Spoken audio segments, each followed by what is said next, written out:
I grew up in Freehold Township, New Jersey, and went all through the school system there. Had some wonderful teachers over the years, but one that certainly stands out is Jack Behson. I had Mr. Behson in high school for calculus and for computer programming, which back then, we're talking 30 years ago, was basic programming on an Apple II Plus. I was very into computers. I had an Apple II at home that I played around with all the time. So, this was definitely me in my element. A couple things about Mr. Behson. For one, he always seemed to be covered in chalk. I guess we still had chalkboards back then. And he was a wacky, wacky guy.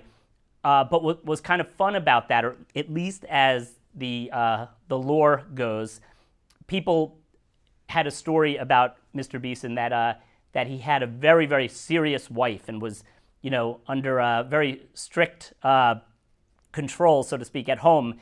And school was like his outlet, so he really let loose and was goofy as could be at school, which was supposedly very different from how he would act at home. And whether true or not, I'm gonna believe that till as long as I live. And Mr. Behson, one of the things in calculus, which was not my favorite class in terms of the content, but in calculus, and I have no idea what it related to, probably some kind of formula for derivatives, but Mr. Behson always would, with his chalk on the chalkboard, he'd write u top minus u bottom over u bottom squared. And again, I don't remember what that means, but I definitely remember that he was teaching us something with that.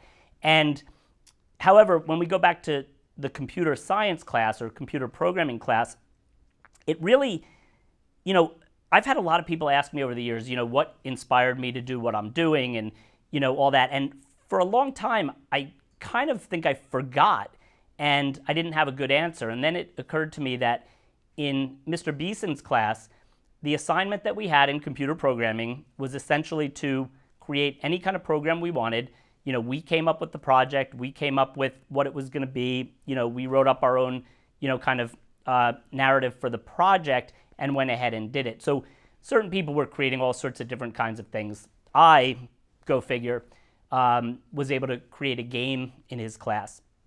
And at the time, I was a big fan of text-based adventures like Zork and such. So once I learned, conditional statements and loops and things, and I was able to incorporate what I learned into creating this narrative-based, essentially text-based adventure where the player could type in responses and the story would change and all of that, I was like, off to the races and certainly put more time into that project gladly than any project, ever in school. And I even remember figuring out how to put pictures in, which we didn't have this internet thing back then, so I couldn't just search Google Images. So I guess we had some kind of floppy disk with clip art and this and that, and it was just like quite a process. But I was given the opportunity to, learn what I needed to learn to do what I wanted to do, and I've taken that with me. That without me always realizing where it came from, that's my philosophy in class, and I allow students to do just that. And for that, I am forever grateful for Mr. Behson for acknowledging, the importance of choice in learning and giving us the opportunity to do what was meaningful and relevant to us.